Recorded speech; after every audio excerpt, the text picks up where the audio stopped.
The airlock door of the Remembrance sighed open. A wave of humid air hit Liam Cort's face. The smell was salt and ozone, sharp and unfamiliar. He stepped through the threshold before Myra could grab his arm. He heard her hiss behind him, "Damn it, Cort." He kept moving. The diplomat had to go first. Going first was the point. Trust had to be demonstrated before it could be earned. He raised his open hands as he entered the station's main corridor. The light was wrong. It came from the walls themselves. Bioluminescent panels pulsed in slow yellow waves. They reminded him of a heartbeat made visible. The corridor was a maze of translucent tubes and curved chambers. Water trickled along every surface, a constant background hiss. The floor had a slight give beneath his boots. It felt like walking on damp membrane. No Abysscraft were visible. The station's sonar-guided native life forms were translucent beings. They did not appear in the corridor. Myra stepped up beside him. One hand rested on the sidearm at her hip. The scar on her face caught the yellow light, a pale seam against weathered skin. Her two security officers fanned out behind them. Their eyes roved over the blind corners. "I do not like the acoustics," Myra muttered into her personal comm. "Too many echoes, too many places to hide." Liam did not answer. He was listening. A low, rhythmic clicking emerged from a shadowed alcove ahead. It was not a machine. It had a wet, organic quality, like something hard tapping against cartilage. The sound came in pulses. Liam stopped walking. He raised his hands higher. The clicking paused.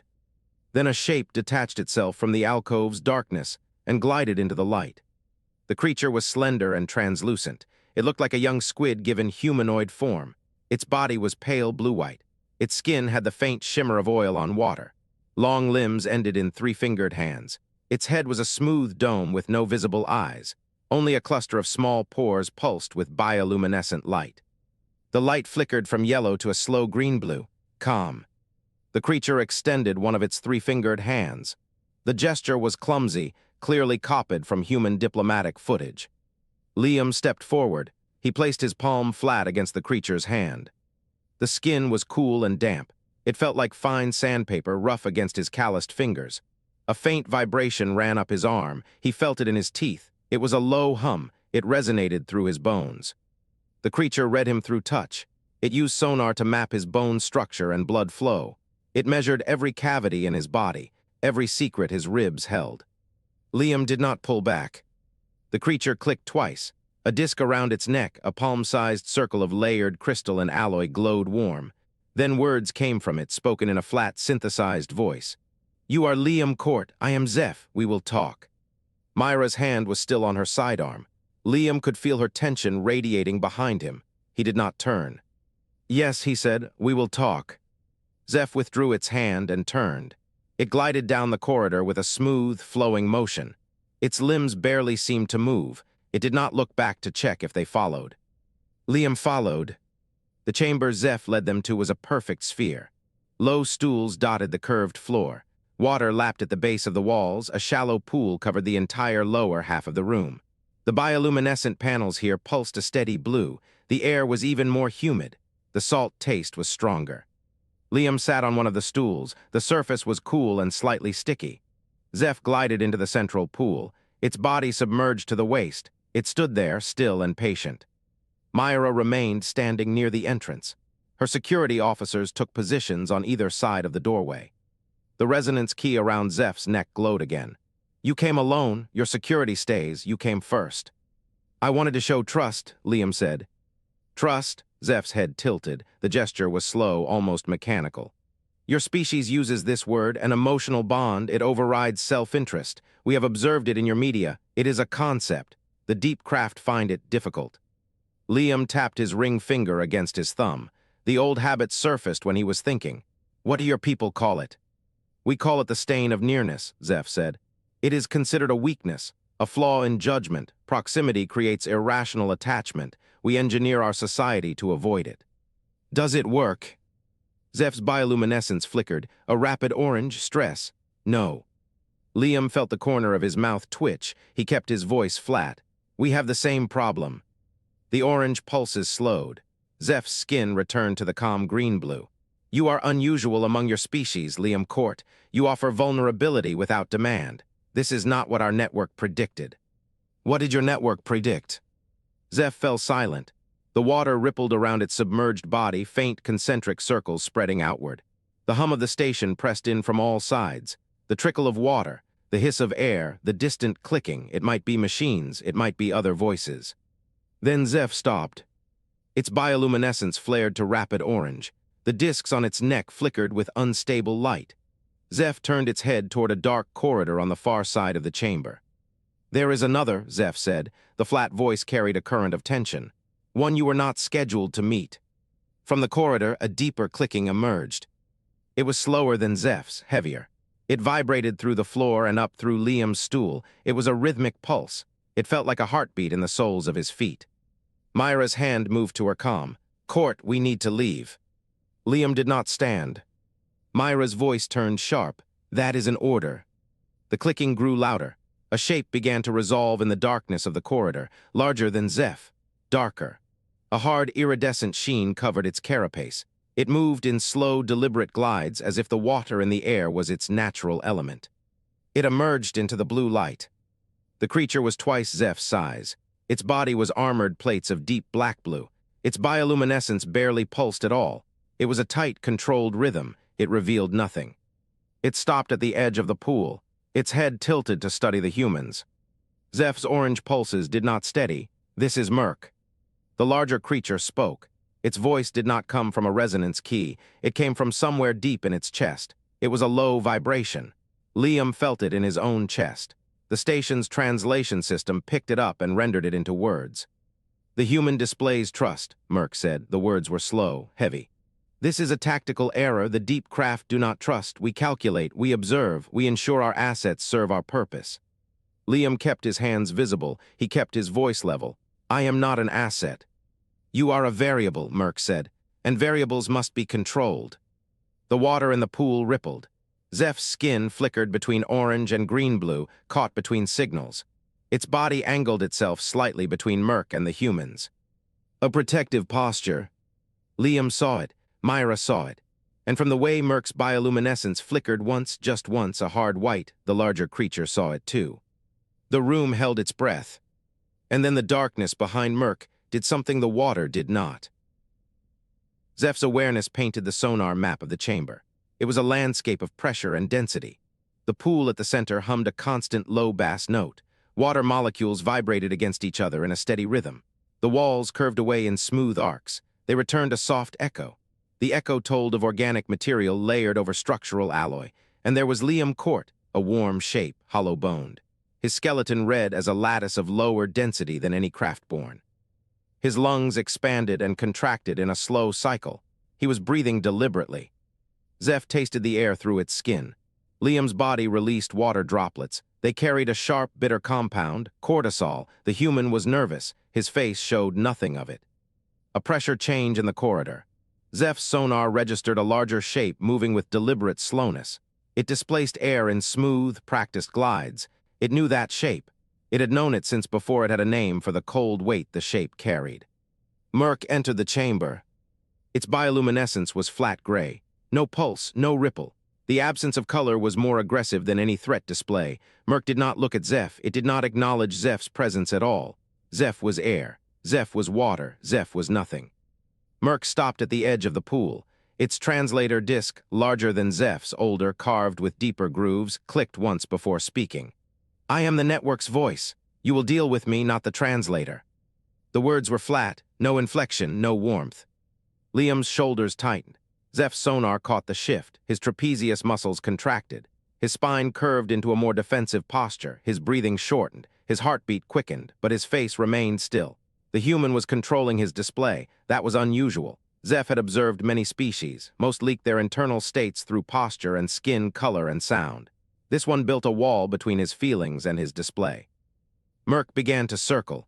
It moved along the curved wall, keeping distance. It always stayed outside the reach of Liam's arms. It did not enter the water. It did not approach. "Your species produces railgun drones," Merc said. "Mark IV configuration, single shot, hypersonic projectile. How many can you manufacture in a standard orbital period?" Liam's pulse spiked again. Zeph tasted the increase, bitter, sharp. "I came to discuss trade routes and cultural exchange," Liam said. His voice was calm. The words were steady. Military production figures are not part of that discussion. Merc continued its circle. Your fleet doctrine, do you deploy in layered defensive formations or aggressive spearhead patterns? I am not a military attaché, Liam said. I am a diplomat. You have military training, Merc said. All human diplomats do. I have read your service records, 3 years in a conflict zone, 2 deployments aboard armed vessels. You know the answers to these questions. Zeph's bioluminescence flickered. It was a brief pulse of stress. Zeph suppressed it immediately. Merc had read Liam's records. That meant the network had access to human databases. That meant the network had been watching longer than it had told Zeph. Liam stood up. The motion was smooth, controlled. He did not rush it. He did not back away. I came to offer trade routes and cultural exchange, he repeated. If your network wants military data, you will need to ask officially through diplomatic channels, through the Praxis Embassy, through proper protocol. Merc stopped moving. It hovered in the sonar field as a dense, still shape. Its translator disc clicked once. Then we have nothing to discuss. It glided back into the corridor. The pressure wave of its passage faded. The hum of the pool returned to fill the silence. Zeph did not move. Its bioluminescence cycled through gray, through pale green, through a hesitant blue. It should leave. It should follow Merc. It should report. That was the assignment. That was the order. It did not want to leave. The feeling was unfamiliar. It sat in Zeph's chest like a second heartbeat, warm and uncomfortable. Its species had a word for it: nearness. The biological urge to remain close to a source of warmth and safety. It was a hatchling response. It was meant for clutchmates and parents. It was not meant for adults. It was not meant for aliens. Zeph had never felt it toward another adult. It recognized this as dangerous. The network would call it a contamination, a failure of observation, a stain. It needed to be cut away. Zeph turned to Liam. The human was still standing, still breathing in that controlled rhythm. His face was pale. His hands were steady. The network will send others, Zeph said. Its voice clicked through the translator disc. The sounds carried an edge. It was something Zeph did not have a word for. You should leave this station, but I cannot leave with you. They will kill my clutch if I do. Liam's expression changed. Something shifted behind his eyes. A calculation, a decision. Zeph paused. The nearness pulsed in its chest. The warmth of the human's body radiated through the water droplets in the air. Zeph could taste the salt on his skin. It did not want to lose that signal. Unless you can convince them otherwise, Zeph said. The words hung in the humid air. The pool hummed its low bass note. Somewhere in the corridor, Merc was already sending its report. Liam's ring finger began to tap against his thumb. 12 hours, Liam had not slept. The data pad sat on the table beside his cot. The same text glowed on its surface for the last 3 hours. Zeph's warning. The network would send others. Leave before they do. He had read it so many times the words blurred into meaningless shapes.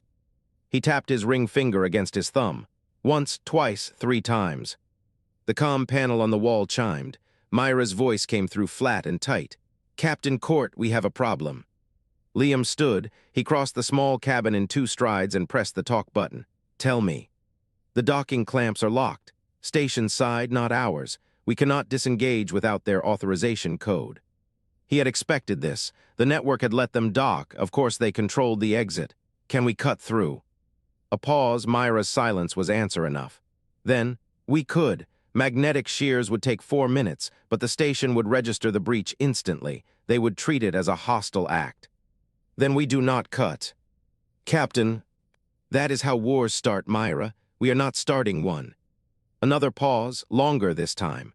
He could picture her standing on the bridge, one hand gripping the back of her command chair, the scar on her face livid in the red emergency lighting. She wanted to fight. She was good at fighting. But she was better at listening, and that was why he trusted her.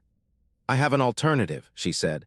We launch a decoy drone swarm, 20 Mark IVs, manual release from the forward bay. They scatter in every direction. The station's automated defense systems will engage. They cannot tell a decoy from a real attack. In the confusion, we burn the clamps and drift.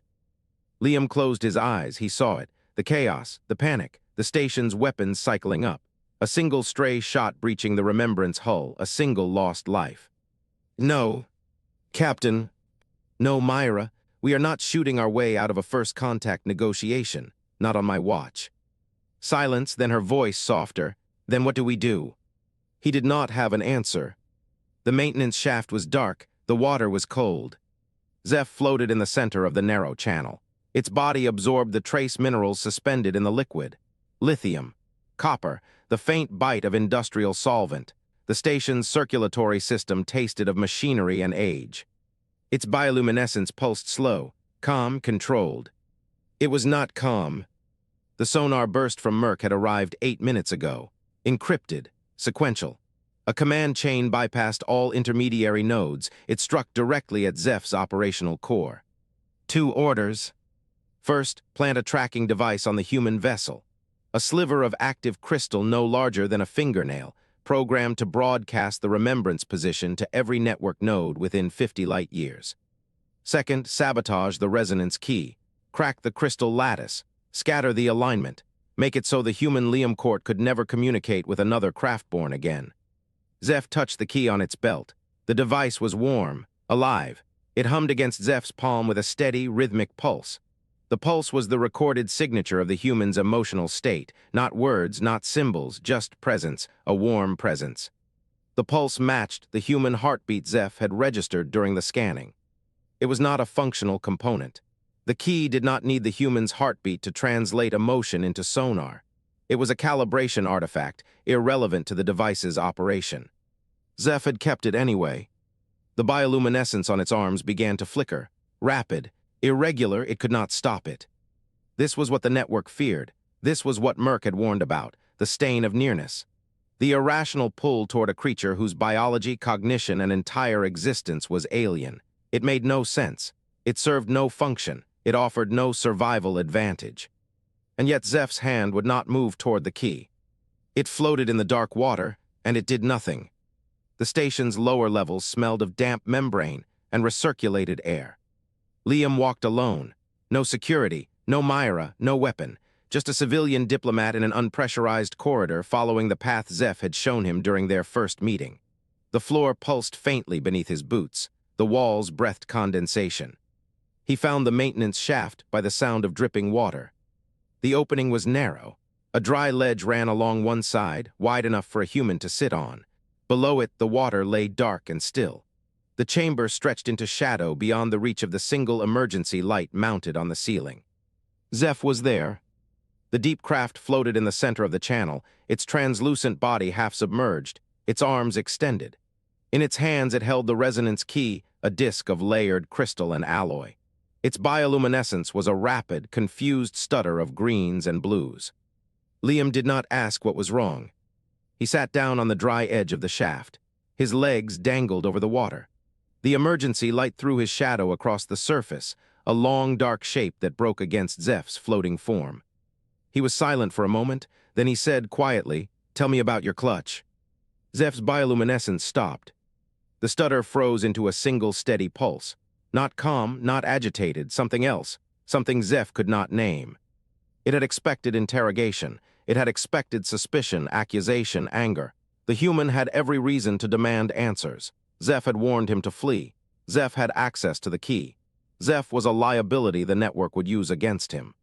But the human did not ask about the tracking device, did not ask about Merc's orders, did not ask about sabotage or betrayal or the encrypted sonar burst still echoing in Zeph's neural memory.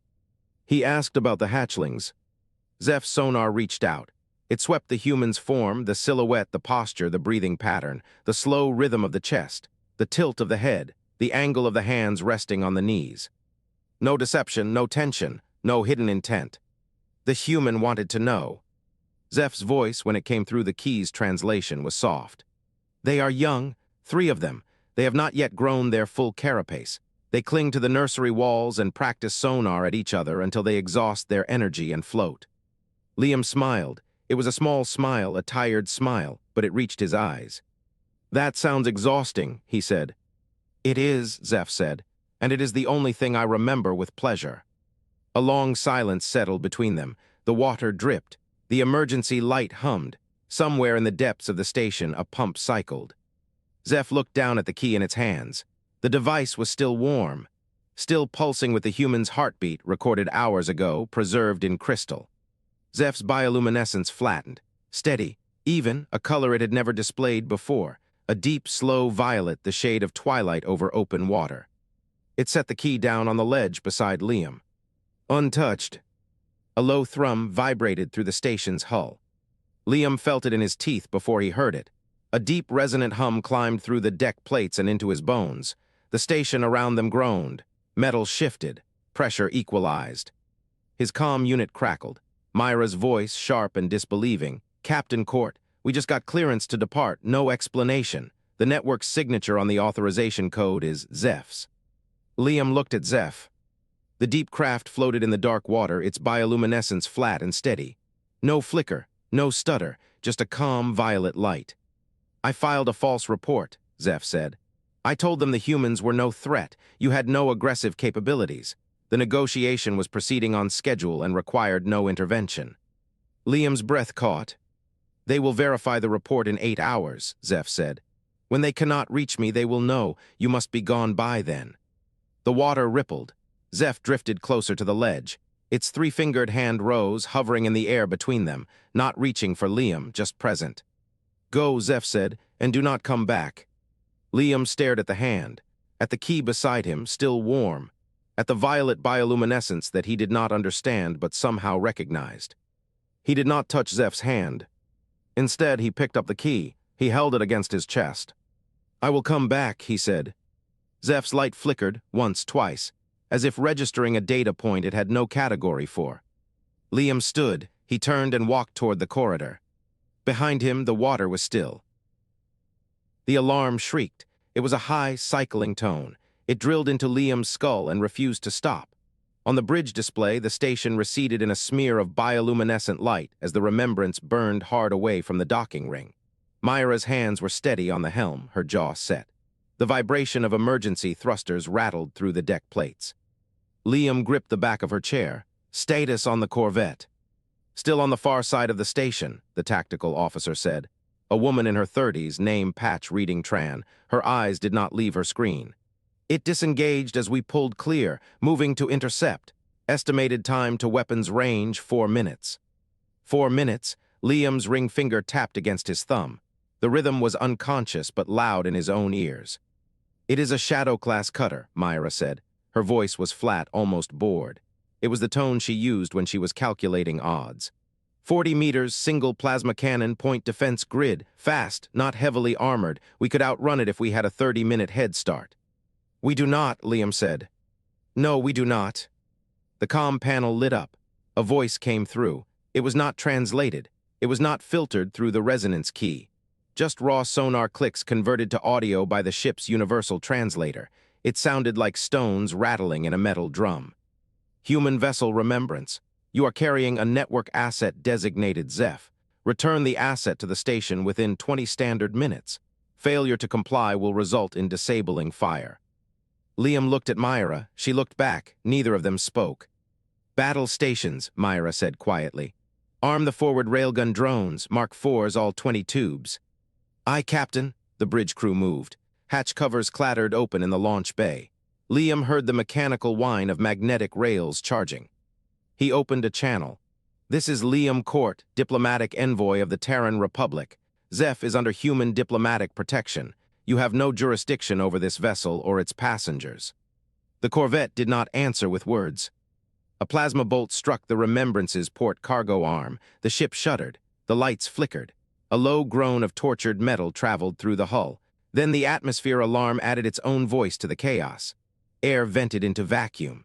The stench of cold metal and ozone flooded the bridge through the ventilation system. "Damage report," Myra said. "Non-critical," Tran said. "Cargo arm is breached. Seals held on the main hull. We lost a storage locker and 2 pallets of medical supplies." Liam watched the display. The corvette had not slowed. It was still coming. Myra turned to face him. Her scar caught the emergency lighting, a white line across her dark skin. "I can launch the drones. We can win this fight, but we will not outrun the reinforcements that will come." He knew what she was not saying. Win the fight, die in the next one. Zeph's voice cut through the comm, strained, unsteady. The bioluminescent flicker was audible even in its tone. "Do not fight. They will destroy you. Let me go. I have already uploaded my clutch's location to your nav. They are on a habitat 3 hours from here. Take them instead." Liam closed the channel. He turned to Myra. His hands were steady. His heart was not. He could feel it hammering in his temples, a dull pulse that would not stop. "We are not leaving anyone behind," he said. "Not Zeph, not its clutch." Myra stared at him. The bridge crew stared at him. Tran's hands had stopped moving over her console. "Fire a single drone," Liam said. "Wide-angle, non-lethal trajectory. Put it across the corvette's bow, then broadcast a full surrender." "Surrender?" Myra said the word like she was tasting something spoiled. "I am going to talk to them in person." A silence. The alarm was still shrieking, but it seemed distant now, muffled by the weight of what he had just said. Myra muttered something under her breath. Liam caught only the last word. It sounded like a curse. Then she keyed the drone launch. The launch tube fired. On the display, a Mark IV streaked away from the Remembrance. It was a dense cylinder the size of a forearm. Its single magnetic rail glowed blue along its spine. The drone did not target the corvette. It passed across the corvette's bow, 100 meters clear. Then it disintegrated in a burst of expanding debris. A message, nothing more. Myra killed the engines. The vibration stopped. The Remembrance drifted. The corvette slowed. Its plasma cannon tracked the human ship, but it did not fire again. "Surrender broadcast sent," Tran said. "Encrypted, they are receiving it." The station appeared on the display. It had not moved. It hung there, patient and silent, a cluster of bioluminescent rings turning slowly in the dark. A new transmission came through, not from the corvette, deeper, older. The sonar clicks were slower, weighted with something that might have been authority. "You surrender your ship. You surrender the traitor. And you, Liam Cort, you will be taken into the deep. The network wishes to study your loyalty. You will be returned in 3 cycles if you survive." Merck's voice, there was no mistaking the rhythm of it. Liam let out a breath he did not realize he was holding. "Tell them we accept their terms," he said. "Liam," Myra's voice was barely a whisper. "You do not know what the deep is. You do not know what they will do to you."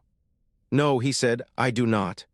He looked at the display. The station grew larger as the Remembrance drifted toward it. The bioluminescent rings pulsed, slow, rhythmic, like a heartbeat. "But I know what they will do to Zeph if I do not go." Myra said nothing. She did not need to. The corvette pulled alongside. It was close enough that Liam could see the scars on its hull, the organic curves of its construction. It was not a machine built by hands. It was something grown, something alive. A docking tube extended from the corvette's side. It latched onto the Remembrance's airlock with a thud that traveled through the deck.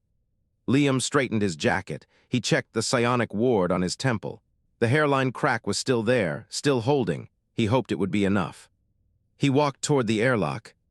Behind him, Myra said something to the crew. He did not hear the words. He heard the tone. She was already planning her next move. She was already figuring out how to get him back. The airlock cycled. The door opened. The deep was waiting. Myra stood at the viewport with her arms crossed. She watched the airlock seal behind Liam. The magnetic cable vibrated through the deck plates. A low thrum she felt in her teeth. 3 craft-borne guards stood along the far wall of the bridge. Their sonic lances trained on her crew. Red tips pulsed in a slow rhythm. One wrong move and those lances would liquefy her people's bones. She did not look at them. She kept her eyes on the airlock. Ilera whispered from the tactical station, so low Myra barely caught it. "Captain, I can access the emergency override from Maintenance Crawlspace 7 Beta. It will take 6 hours to run the diagnostic and spoof the lock sequence, but I can do it." Myra did not answer for a long moment. The words sat in her chest like a stone. 6 hours, get the ship free. Run, leave Liam behind. She turned her head just enough to meet Ilera's eyes. "No, we do not abandon him." Ilera opened her mouth, closed it, nodded. Myra looked back at the viewport. The airlock was dark now, empty. Liam was inside the station, walking into a space she could not see. He was among aliens she did not trust. He had nothing but a cracked psionic ward and his own stubborn voice. She needed a different plan. She needed Zeph. Myra stepped toward the nearest guard. It was a tall craftborn with flat gray bioluminescence and a carapace that looked like oiled stone. She kept her hands visible. "I want to speak to the translator, Zeph." The guard did not respond. Its sonar lance did not waver. "I have medical supplies your species needs," Myra said. "Synthetic blood stabilizers, you know what those are? We developed them during the Praxis outbreaks. They work on your circulatory system too, 12 cases in the cargo bay. The guard's bioluminescence flickered, a brief pulse quickly suppressed. "Let me see the translator," Myra said, "and it is yours." The guard hesitated. Its head swiveled toward the other guards, a silent exchange she could not read. Then it stepped aside and gestured with the lance toward the hatch. Myra walked, she did not run. Running would look like fear. The cargo bay was cold. The emergency lights cast long shadows across the stacked crates and the shallow pool at the center. Zeph sat in the water, its body slumped. Bioluminescence was a dull gray like a clouded sky. Two guards stood near the hatch. They watched her enter but did not block her. Zeph looked up. The light on its skin barely moved. "Captain Denali," Zeph said. Its voice came through a small resonator disc on the pool's edge. Not the resonance key, a simpler translator. "You should not be here." "I need information," Myra said. She crouched by the pool's edge. The cold metal bit through her trousers. "Where did they take Liam?" Zeph's color shifted to a darker gray, the color of deep water. The deep, a chamber 1 kilometer below the station's surface. "A prison." "Not a prison." Zeph's voice was flat. The translator stripped all emotion. "A trial. The chamber is filled with native Abysscraft predators, lamplight hunters. They hunt by sonar. To survive, a captive must bond with one, map its neural signature, send back a resonant call. This call makes the predator see the captive as clutchmate." Myra's jaw tightened. "How long does he have?" "The chamber floods within 2 hours of sentencing. The predators are released within the first 6 hours. If he has not bonded by then, the predators will consume him." "Bond with a predator, a human." Zeph's bioluminescence dimmed. "He cannot. You are a species that bonds to warm-blooded packmates. Your loyalty is to the familiar. The hunters are cold.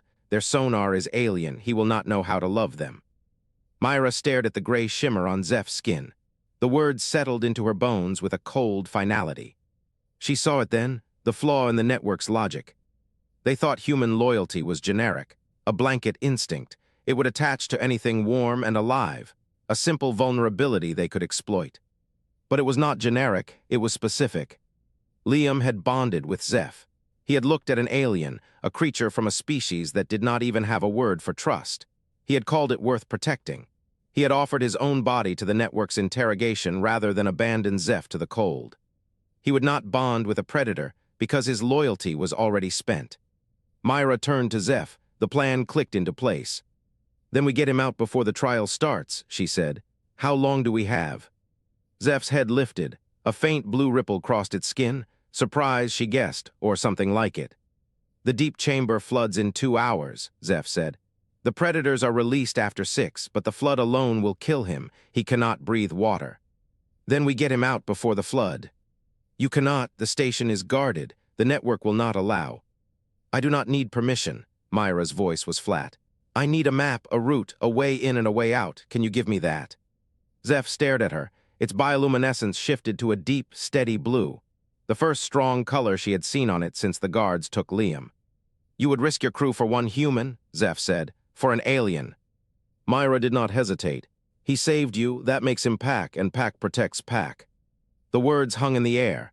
Zeph's skin pulsed, the blue deepening. It looked at her with an expression she could not read. The translator disc hummed and spat out a single word in a voice that cracked. "Understood." Zeph rose from the water, its slender body straightened. For the first time since she had met it, there was something like purpose in its stance. "The maintenance tunnels connect to the deep's upper valve," Zeph said.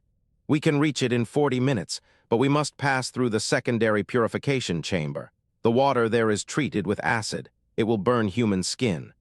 "We have environmental suits," Myra said. "And we will need to disable the sonar sensors on the valve. The network will know the moment we touch it. We will be pursued." "I am counting on it." Zeph tilted its head. "You want them to pursue?" "I want them looking at us," Myra said. "Not at the ship. Ilara will override the magnetic cable while we are gone. When we get Liam back, we run." Zeph's bioluminescence flared, a bright, sharp cyan, like a signal flare in deep water. "I will guide you," Zeph said, "through the dark." Myra stood. She looked at the cargo bay hatch. Somewhere above, her crew sat under guard, waiting for orders that would likely get them all killed. She did not care. The deck shuddered beneath her feet. A low rumble, deep and resonant, rolled through the hull. The water in Zeph's pool rippled. The overhead lights flickered. Zeph froze, its skin went dark, not gray but absolute black, the color of shock. "The flood," Zeph whispered. "They have started the flood, the deep chamber is filling." Myra's comm crackled, static, then Liam's voice, breathless and raw. "Dark, so dark, where do I go?" The transmission cut. Myra grabbed Zeph's arm. The skin was slick and cold. The bioluminescence beneath her fingers pulsed with warmth. "Show me the way," she said. "Now." The cold black water of the deep pressed against Zeph's sonar like a wall of silence. The cargo bay around it was real. Myra's sharp breath. The two craft-borne guards with their lances trained. The hum of the remembrances idling reactors. But Zeph's awareness was elsewhere. It rode the water conduits through the station's bones, mapping the spherical chamber where Liam stood on a narrow platform. The tank was twice the size of the cargo bay. Liam stood at its center, arms slightly raised, his surface temperature elevated with fear. His heartbeat thrummed through the water in a rhythm Zeph had memorized. Beneath him, something circled. Zeph's sonar painted the creature in negative space. A flat body, wider than a shuttle, with multiple sonar organs along its lower edge. They pulsed in sequence. It was a low, grinding frequency that vibrated in Zeph's cartilage. A lamplight hunter, adult, hungry. The predator was reading Liam's shape, measuring his limbs, his density, his lack of sonar reflection. It was hunting, not bonding. Zeph's neural cord pulsed with a cold, clear understanding. The human could not mirror the predator's sonar. Humans had no sonar. They had only their voices and their hands. Liam would die and Zeph would watch it happen through the water. The predator began its ascent. Zeph's body acted before its mind caught up. It opened its throat and clicked. The sound was ancient, a hatching sequence learned in the first hours of emergence. 3 quick clicks, a pause, then a long descending trill. Zeph transmitted it through the water pipes, through the station's circulation system, through every conduit that connected the cargo bay to the deep. The predator paused. Its sonar organs rotated, listening. Zeph clicked again, broadcasting its own sonar signature, a specific pattern that identified it as a mature craftborn. The water carried the sound, creating a false echo, a trick of resonance. It made the predator believe Liam was a member of Zeph's species. The creature circled once, confused. Its hunter's instinct told it the prey was in the tank. Its sonar told it the sound signal was coming from elsewhere. The predator retreated, its bulk sinking into the dark water. The grinding frequency faded. The trial was stalled, but the network would notice the anomaly. Merck's voice cut through the water. It transmitted through the station's acoustic system, a flat, deadly vibration. "You are interfering, translator. The penalty is dissolution of your clutch line." The words hung in the water like a toxin. Zeph's clutch. The eggs it had laid 3 cycles ago, hidden in a thermal vent. The network knew, it had always known. The stain of nearness transformed. It was not a flaw, it was armor. Zeph opened its throat again. "Then dissolve it," it replied, its voice steady. "I have found a new pack." The guards in the cargo bay raised their sonic lances. One of them fired. A narrow, non-lethal beam of focused vibration seized Zeph's neural cord. Its body went rigid, its clicks cut off. The grinding frequency returned from the deep, rising. The predator resumed its approach toward Liam. Myra screamed over the comm, "Zeph, keep clicking, keep it up." Zeph tried. It strained against the paralysis, pouring every shred of its will into its throat. The beam held it in a perfect cage, leaving it conscious, aware, and useless. Its jaw cracked open. A single broken click escaped, distorted by the neural beam. The predator heard it.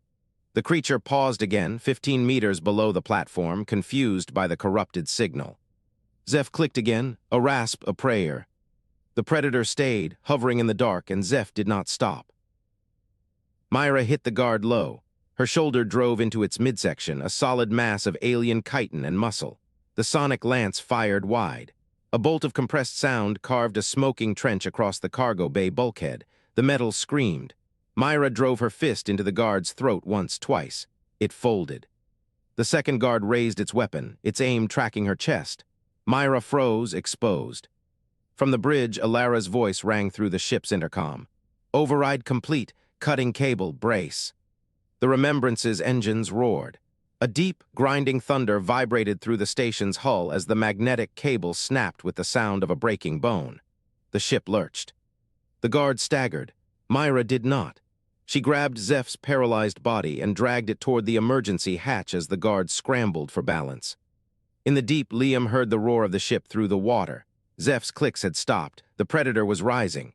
He cupped his hands around his mouth, opened his throat, and began to hum. It was a low, tuneless vibration pushed down into his chest, a heartbeat steady and slow. Thump, pause, thump. The predator stopped. Its sonar swept over the new sound. The pattern was not threat, not prey. It was the rhythmic hum of life, a signal of nearness the creature recognized from its own hatchlings. It circled the platform once, its flat body brushing the edge, then it dove. The darkness sank into the deeper water and was gone. The pressure equalizer groaned. A hatch opened above, and light spilled down as the deep began to drain. The emergency hatch blew outward, and water flooded the cargo bay. Myra held onto Zeph's body, which was beginning to twitch as the neural beam's effect faded. She dragged it to a dry patch of deck. Then the cargo bay's upper access hatch clanged open. Liam Cort dropped from the maintenance shaft and landed in 6 inches of standing water. He was soaked, his suit torn. He was grinning. "You hummed," Myra said, her voice flat with disbelief. "It was the only thing I could think of." Zeph's bioluminescence pulsed, a deep blue, the color of an unbreakable bond.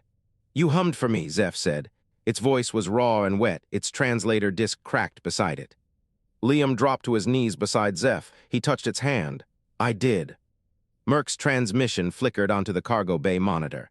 The shadow oligarch's face was a cold, locked gray. "You have destroyed the rules. The network will rethink. Leave this system. Do not return." The monitor went dark. Myra strode to the internal comm panel, her boots splashing in the shallow water. "Ilara, status on that nav data Zeph sent over." "Locked in, Captain," came the reply. "Coordinates for a thermal vent field 3 hours from our current position."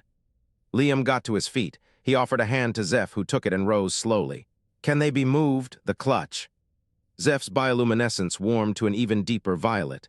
"They are eggs. They are hardy. They will travel." Myra looked from Liam to Zeph, then nodded once. "Ilara," she ordered, "set a course. We have one more stop to make." The remembrance shifted its vector. It did not turn toward home. It turned toward family.